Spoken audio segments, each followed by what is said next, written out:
Queridos amigos, hoy tengo que presentar no la edición de un libro nuevo, sino la reedición de un libro que por diversas razones no se difundió lo que yo hubiera querido y lo que hubiera sido normal. Por eso la reedición para mucha gente viene a ser una edición, como una edición nueva. Es un libro acerca del pensamiento filosófico de Ortega y Gasset y de Eugenio d'Ors.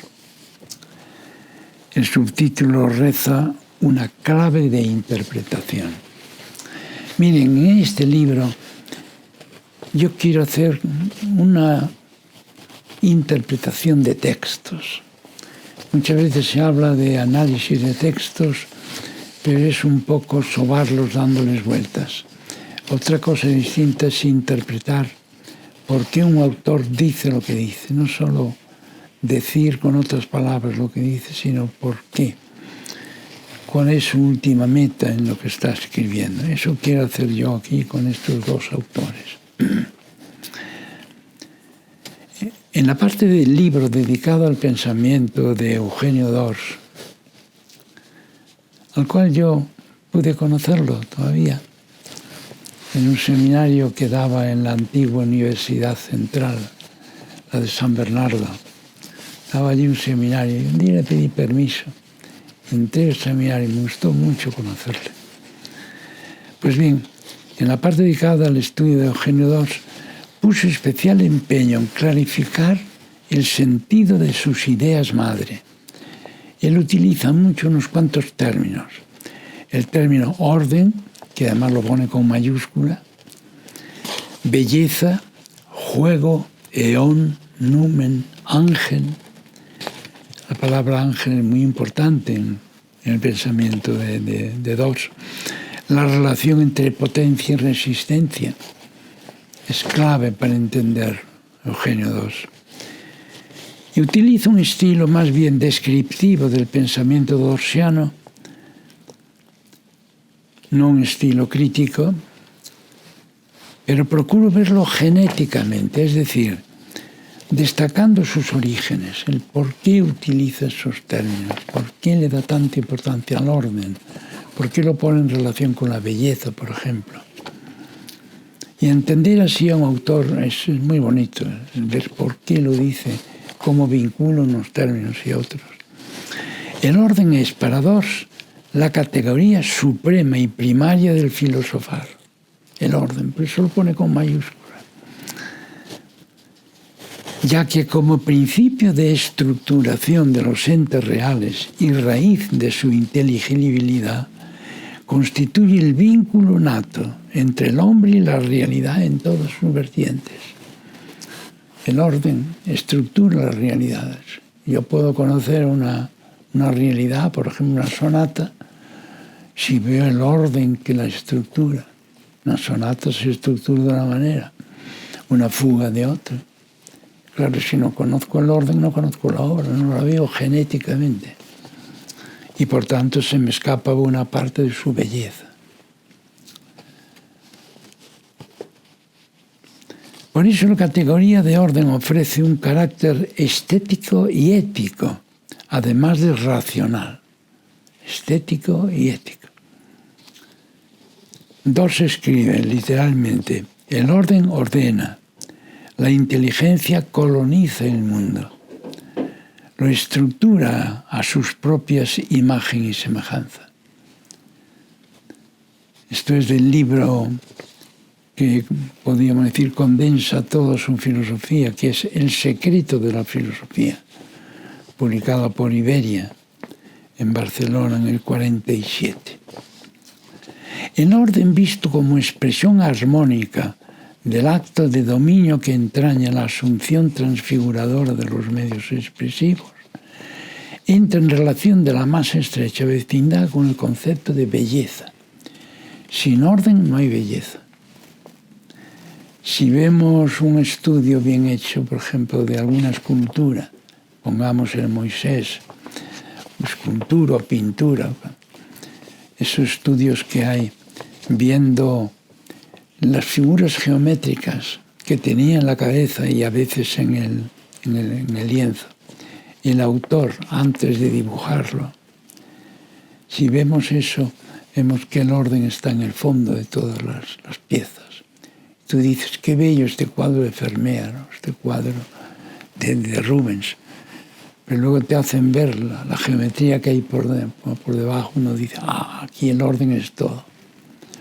Lo que pasa es que, claro, si te dan solo la figura y no toda la versión estética del autor, entonces te quedas sin cuadro. Pero sin esa estructura, tampoco este cuadro sería tan bello como es. Hay estructuras que son triángulos, otros son van más bien cuadrados. Hay estructuras de muy diverso tipo, combinaciones de estructuras, unas con otras. Pues bien, el orden ordena. El orden visto como expresión armónica del acto de dominio que entraña la asunción transfiguradora de los medios expresivos, entra en relación, repito, de la más estrecha vecindad con el concepto de belleza. No sabemos por qué, podríamos decir que esto está en los orígenes de nuestro ser, que el orden nos encanta. Tú tienes una habitación toda desordenada, lo ordenas, pones luz, diríamos, en la habitación. Y luego tú mismo cuando entras dices, hombre, qué bonito está esto.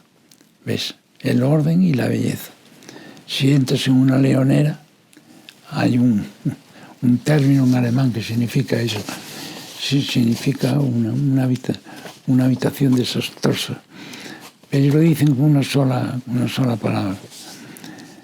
Y bueno, entras en una habitación así, y aunque no lo digas, pero tú dices qué feo está esto. Vamos a ponerlo en luz. Ven, cuando se junta la luz y el orden, va unido a la belleza. Es curioso, por ejemplo, cuando Heidegger habla de la belleza, como sin saberlo, como sin pretenderlo, utiliza términos que implican la luz. Términos como brillo, brillar, etc., ¿no? Poner en luz. Estos son conceptos que están en el origen de la estética universal. Bien, este poder transfigurador que se deriva del dominio engendrado por el orden es lo que, según Doss, confiere a la cultura su alto rango en la vida humana, a la que libera en todo momento de la banalidad del mero utilitarismo, actitud que se apoya en las capas superficiales de lo real.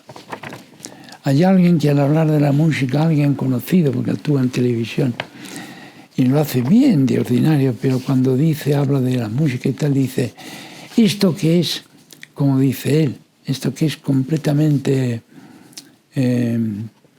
no importante, esto que es como, no sé, un adjetivo para decir algo que no importa nada.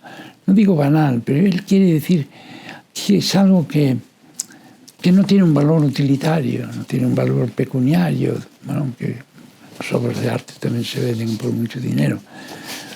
Pero yo no lo diría así, porque una obra puede no tener un interés pecuniario, etc., pero ser algo que tiene un valor enorme para la vida humana, solo faltaba. Pues bien, eso Eugenio Dors lo calibra muy bien y le da toda su importancia.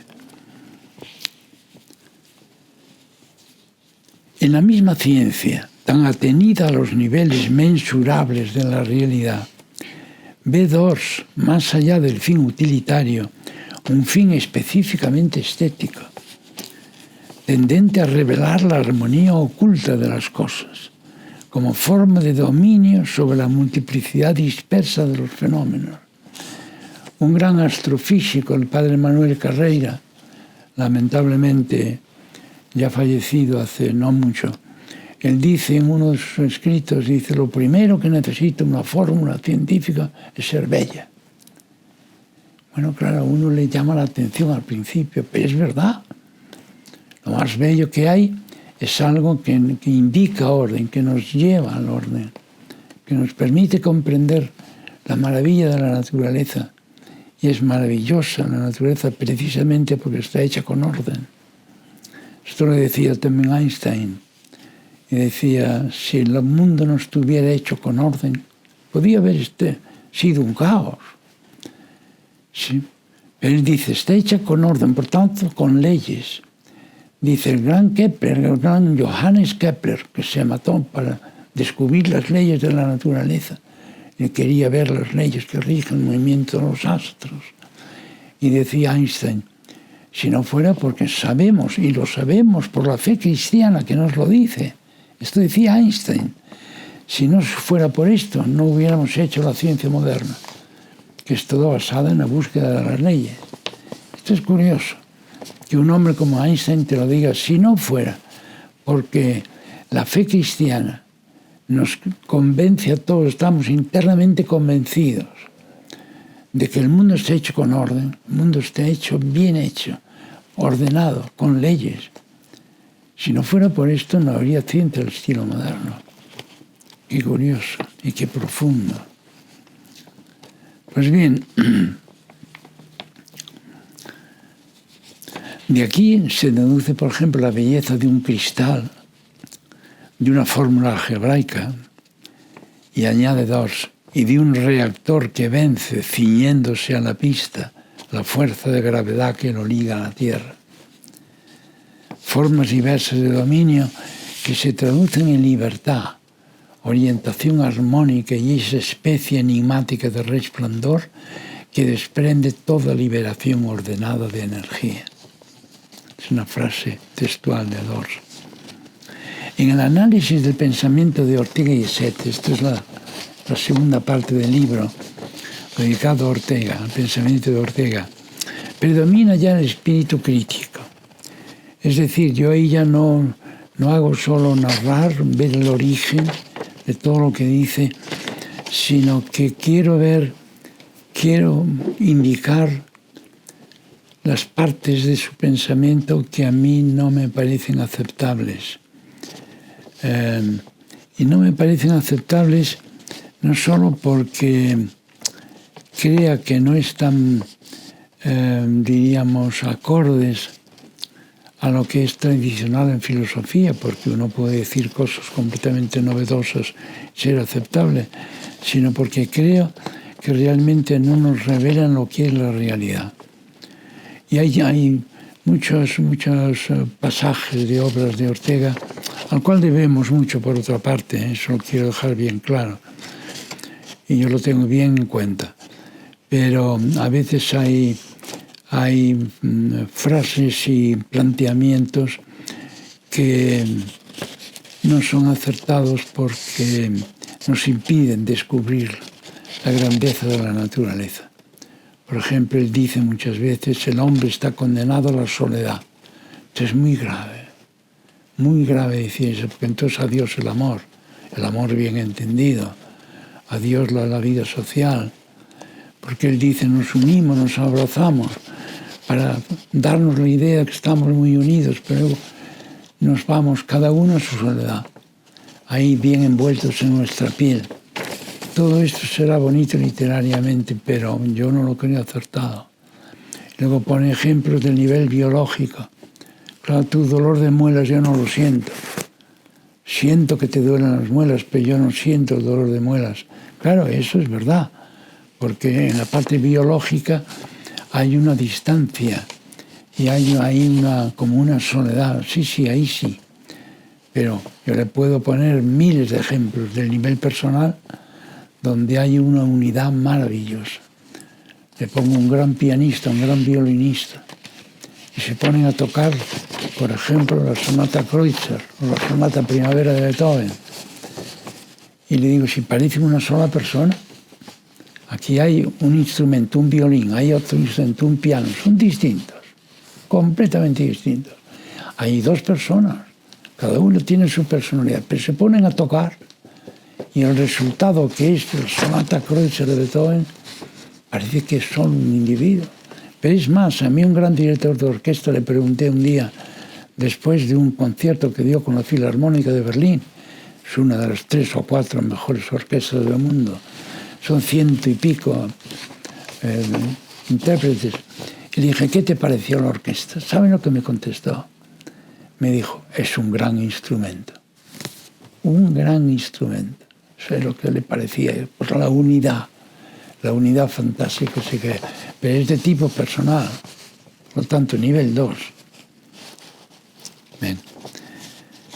Entonces el pensamiento es un poco más crítico, pero no es crítico en el sentido destructivo, sino que es crítico en el sentido de decir, yo creo que por aquí hubiera tenido mejor resultado el pensamiento de Ortega o el pensamiento cualquiera que aborde los temas que él aborda.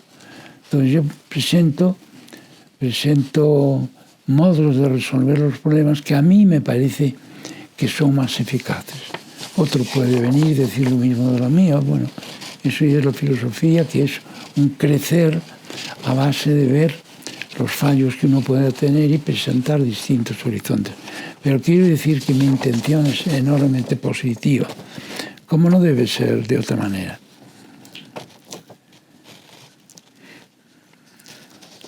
Lo que sucede es que cuando yo leí a Ortega, lo leí con la luz que me daban una serie de obras que yo había escrito antes, como el Triángulo Hermenéutico, por ejemplo, que claro, me abrió mucho los ojos acerca de todas las cuestiones de la metodología. Y claro, entonces yo estaba muy ojo avizor a los problemas metodológicos. Bien. Si alguien desea ver por sí mismo la luz que irradia esta forma de interpretar textos, yo le propondría que lea en las páginas 148 y siguientes las descripciones que hace Ortega del martillo y el martillear, el bosque, la caza y el cazador, que hay unos textos bellísimos, que lea los comentarios que hace su discípulo Julián Marías en su introducción a la filosofía, comentarios a estos textos. Todo ello a la luz del conocimiento por perfiles que Ortega parece haber heredado de Edmund Husserl, el fundador de la fenomenología. Claro, el conocimiento por perfiles lo cogió de ello. Digo, yo veo una manzana, no la veo toda entera. Tengo que ir tomando perfiles, integrando unos con otros. Ese tipo de conocimiento, cuando se trata de personas, se supera de otra manera. Es decir, que puede llevarnos el conocimiento por un derrotero que no es eficaz. Yo creo que es preferible otro tipo de pensamiento. Si queremos ser fieles al espíritu genuino de Ortega, abierto a las realidades vitales, debemos desbordar los supuestos que obligaron a Husserl a confesar en su edad madura que el sueño de la filosofía como ciencia rigurosa se había desvanecido ya del todo en su mente. A mí esto me impresionó mucho cuando leía a Husserl en sus textos originales, cuando él dice, después de mucho batallar, en las obras anteriores llega una en que dice, el sueño de la filosofía como ciencia rigurosa, ese no sé cómo lo dijo en alemán, no recuerdo ya bien, pero dijo, está lejos ya de mi mente, algo así. Es weit weg von meinem Vernunft, algo así dijo. Planteados los problemas, termino, los problemas filosóficos en su debido nivel. Cada realidad está en un nivel distinto. Planteados los problemas filosóficos en su debido nivel, se adivina la existencia de una forma específica de rigor filosófico que debemos esforzadamente cultivar. Hoy hay filósofos que dicen, hay que, ¿cómo dicen?, antropologizar la filosofía. ¿Qué quiere decir eso? Hay que hacer filosofía con categorías aplicables al hombre. Porque claro, es distinto un ser humano a un objeto, por ejemplo.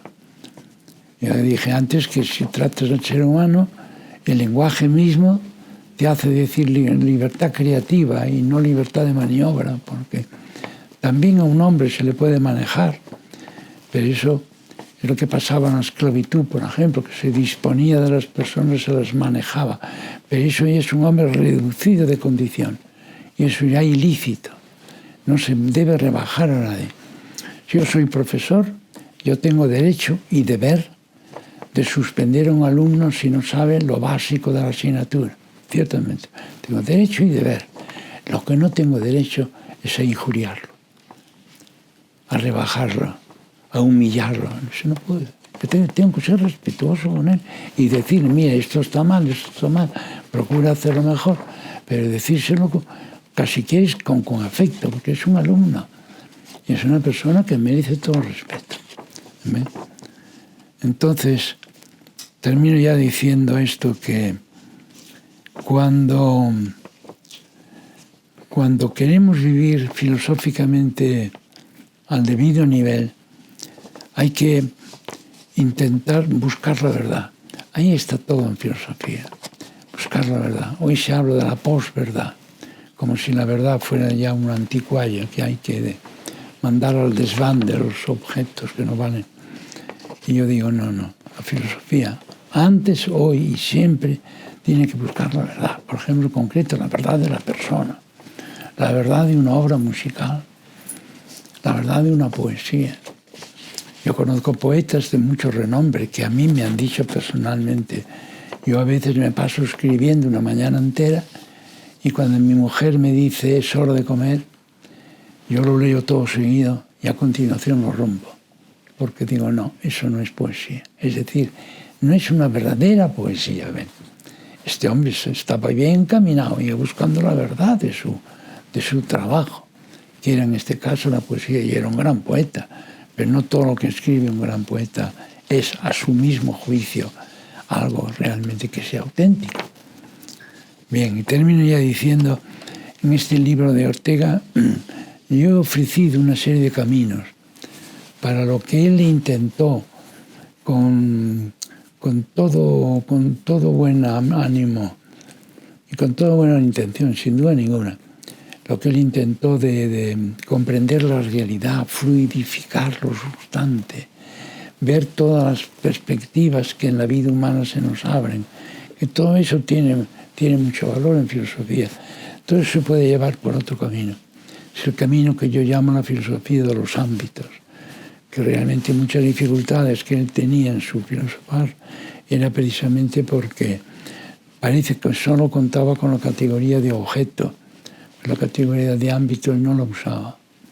Claro, si yo quiero conocer una obra musical, por ejemplo, si no utilizo la categoría de ámbito estoy perdido, porque entonces no tengo medios para moverme en ese mundo. ¿Ven? Hoy tenemos la suerte de que se está estudiando mucho, y yo por mi parte hago todo lo que puedo, muchos son entrecruzamientos de ámbitos. Claro, la amistad, ¿qué es? Son dos ámbitos, no dos objetos. Son dos ámbitos de la realidad que se respetan, se quieren, se unen. Y esa unión da lugar a algo maravilloso, que es, por ejemplo, lo que decimos un hogar, que es lo que decimos una amistad. Eso es algo maravilloso, un encuentro. Un encuentro es un entrecruzamiento de dos ámbitos, no de dos objetos. Los objetos puede ser un choque, habrá de haber un choque al unirse, pero cuando son dos ámbitos se puede crear algo maravilloso que es una amistad, un amor, etc., ¿no?